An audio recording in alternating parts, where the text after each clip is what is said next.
My dear students, did you know that the famous ancient Buddhist site Sarnath has been inscribed in the UNESCO World Heritage Site? This is a very big moment.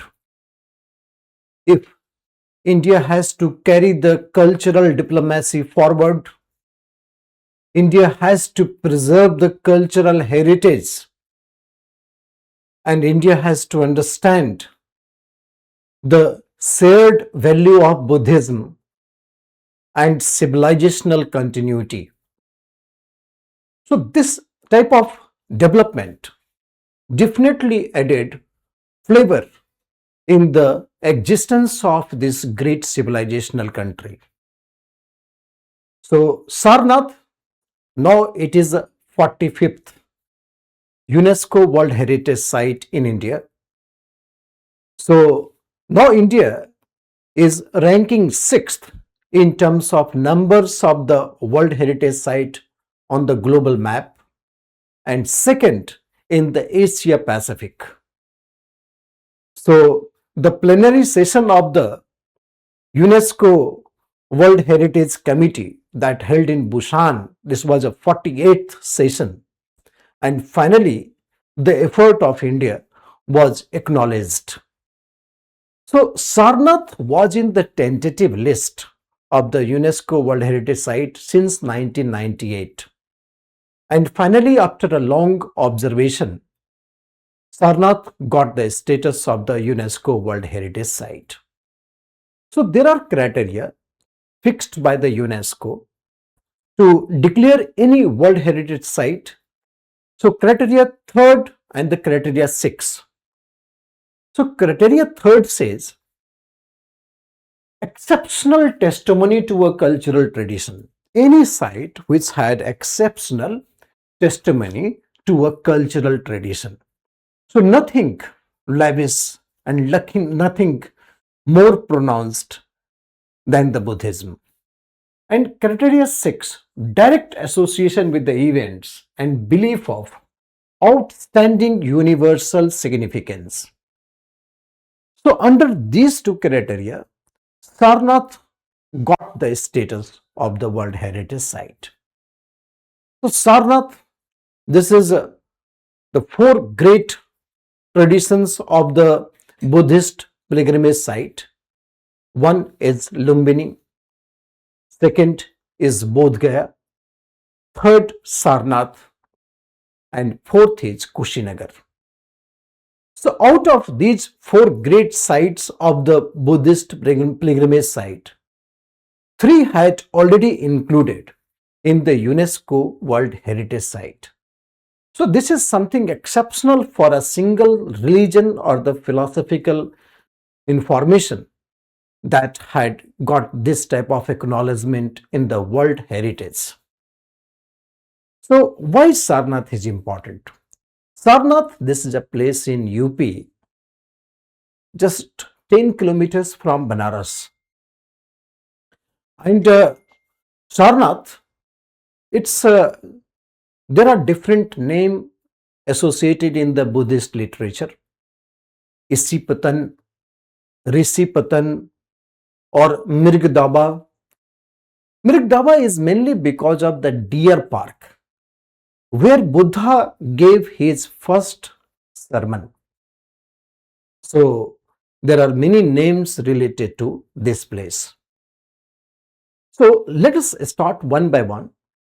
First, we will understand the philosophical dimension, that what is so significant about Sarnath in the heritage of the world, or particularly in civilizational continuity of India.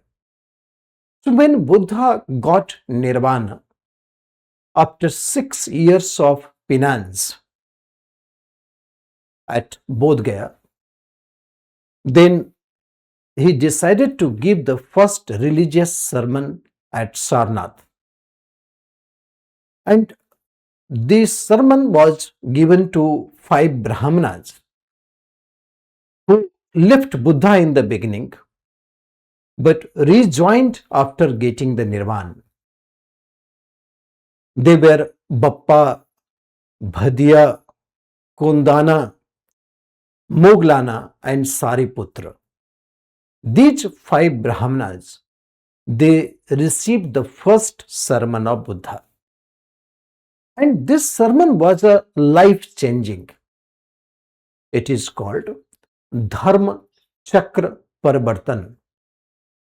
That is turning of wheel of law. Means the way that you live the life, Buddha will change everything. After this speech, everything will be changed. There are two great concerns of Buddha, that why human born again and again to suffer, and what is root cause of human suffering. So Buddha, after continued penance for the 6 years, he got the final answer and he delivered at Sarnath. In very first speech, he said that there are four noble truths. First, that this whole world is full of sorrow. Second, the cause of sorrow is desire. Third, if desires are conquered, all sorrow could be eliminated. And fourth, this is possible through Ashtangic mark. So Buddha suggested eightfold path to get rid of sorrow, to get rid of rebirth. So these are called four noble truths.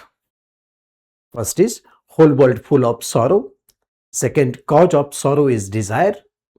Third, if desires are conquered, all sorrow could be eliminated. And fourth, it is possible through Ashtangic mark. That is eightfold path suggested by Buddha. So obviously, this philosophy was the game changer in the life cycle of human. Ashtangic mark includes right mindfulness, right livelihood, right action, right view, right intention, right concentration, right effort, right speech. So these are the 8 paths suggested by Buddha. So along with the Ashtangic mark, you will find the suggestion of Buddha to follow the middle path. He also described the concept of nirvana and concept of karma. The theory of karma, one of the hallmark of the Buddhist trend.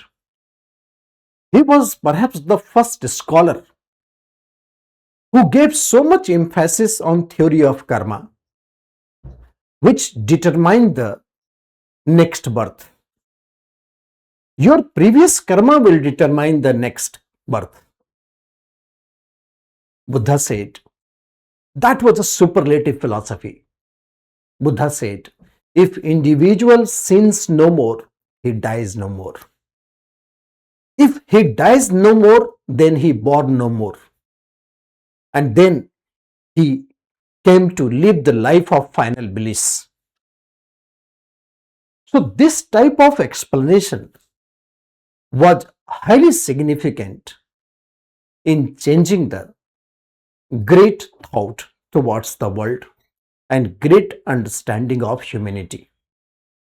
The fundamental of the Buddhist philosophy originate from here, which guided the entire world, and it continued one of the major change which Buddha had seen in the evils of the Indian society. So, in the context, there are many archaeological sites you can find there at Sarnath. This archaeological site, Dhamek Stupa. This Dhamek Stupa is the place where Buddha gave the first religious sermon. Dhamek Stupa is totally different from the other stupas. It is in the form of solid cylinder made up of bricks and mud, and actually originally it was built by Ashoka, and it was extended and repaired during the time of Gupta.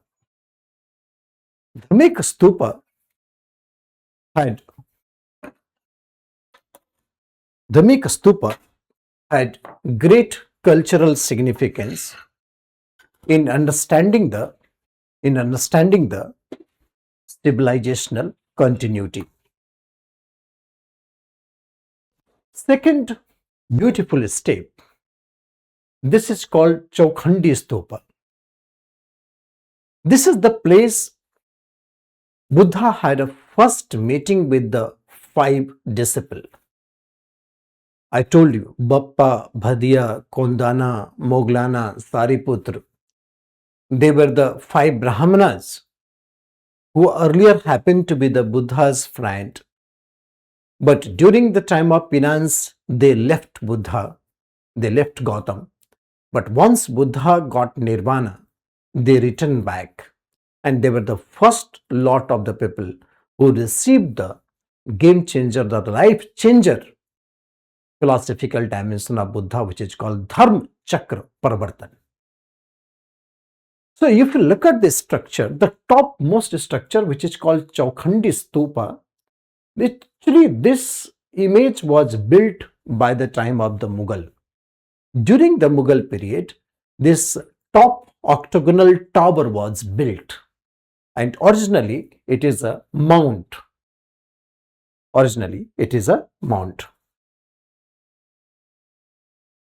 Next is Dharma Rajika Stupa. This is actually built by Ashoka, and it is said that here we have the relics of Gautam Buddha. Means anything, any remains of Gautam Buddha was put in this Dharma Rajika Stupa. Only the archaeological remains had survived. Largely it had destroyed, but it is considered as one of the earliest stupa built by Ashoka.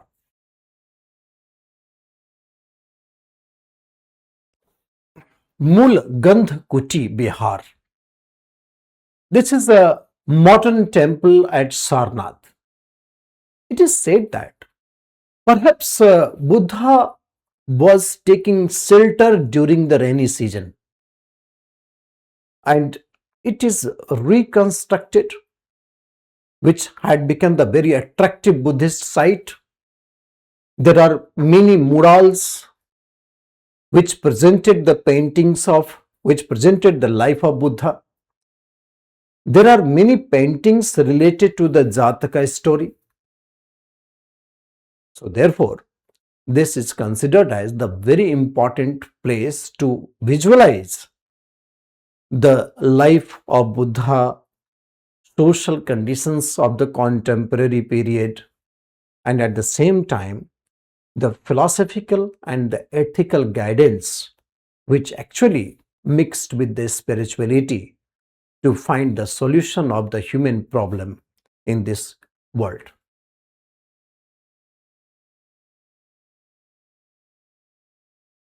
The Lion Capital. Ashoka built a pillar here in Sarnath. The Sarnath pillar is considered as the most attractive, articulative pillar among the many pillars of Ashoka. You can find in this pillar, there is an inverted lotus, which is a bell-shaped inverted lotus. There is an abacus.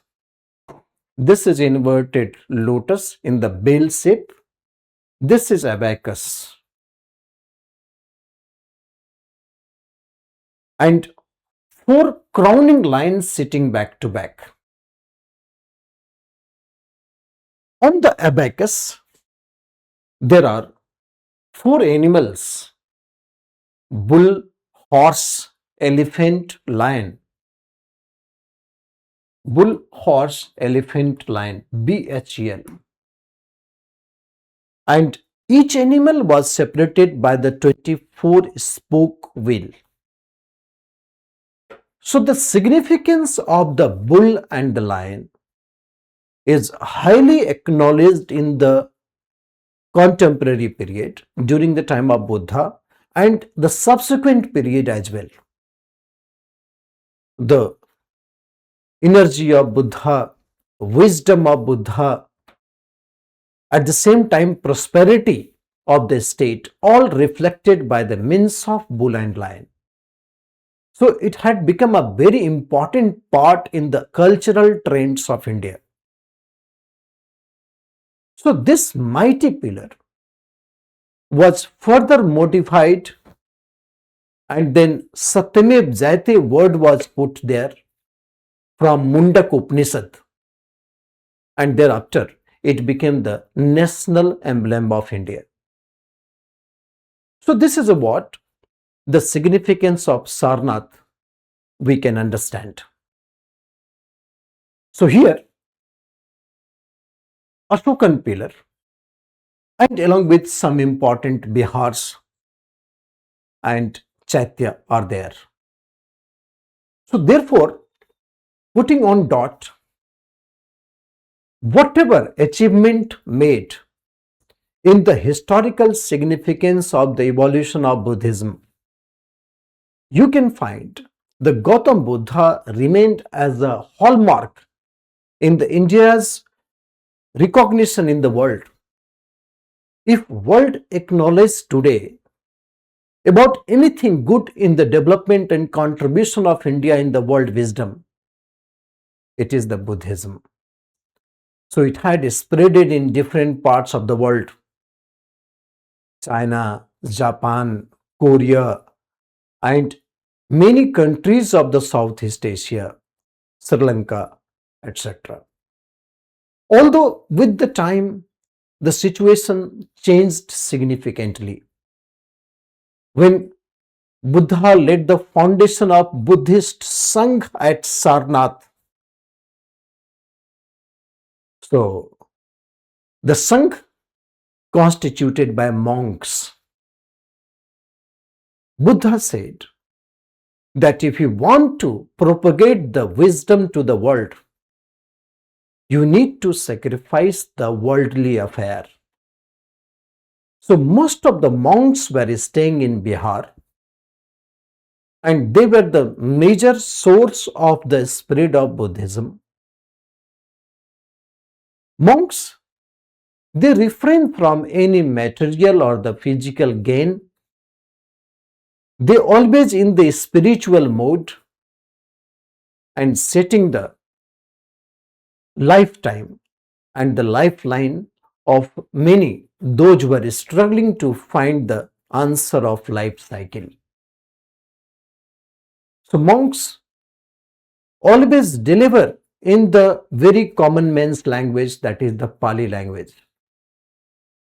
And therefore the Buddhism was easily understood by the common man. So out of the many effort of Gautam Buddha, the Sarnath was the place where the beginning of the spread of Buddhism had started. Buddha had two great contributions along with the philosophy. First, he laid the foundation of Buddhist Sangh there. And second, he selected the Pali language instead of Sanskrit. So that is the reason why he had great organizational skill. And therefore, he is rightly known as the real founder of Buddhism. After the death of Buddha, many new things started coming in his philosophical teaching. And ultimately, after 400 years of death of Buddha, there was a formal division of Buddhism in terms of Hinyan and Mahayana. Hinyanists, they were orthodox and they understood that the deliverance made by Buddha at Sarnath is the teaching which is original. And this is the time Buddha condemned bloody animal sacrifice. Buddha criticized the rituals. Buddha criticized the rigid form of the caste system or the burn system. Buddha criticized materialism. Buddha focused on theory of karma. But Mahayanists said that Buddha had a second sermon at Rajgiri, exactly 15 years later than Sarnath. And in this session, Buddha spoke about symbolism or idolism to establish any religious cult or the philosophical cult to survive. Therefore, the most of the Mahayanists, they considered the second Dharmachakra Parvartan at Rajgiri as their source, and finally they moved to idol worship and some sort of the rituals. So in the 1st century AD, there was formal division of Buddhism in Hinyan and Mahayana. Further also, the Tantricism was also added here in the life cycle of Buddhist philosophy, which is called Vajrayana, which is full of Tantricism. Despite the fact that major changes had taken place in the Buddhism, particularly after the invasion of Islam, the massacre of the Buddhist monk, burning of Nalanda in the Bikramshila University, destruction of the Buddhist Bihar, and of course the adoption of Tantricism, ritualism, all things was understood to be the reason behind the decline of Buddhism. So despite the fact that there are many negative things happened in the beginning of the Christian era, but Buddhist philosophy remained as a core philosophy to carry forward the India's civilizational continuity, India's contribution in the world wisdom, India's cultural heritage, and at the same time, the cultural diplomacy of India, which is a very important in the modern political relations. So, the inclusion of the Sarnath in UNESCO World Heritage Site is definitely a great achievement in terms of putting the dot on the world map that India possesses lots of cultural heritage ever since the civilization had started.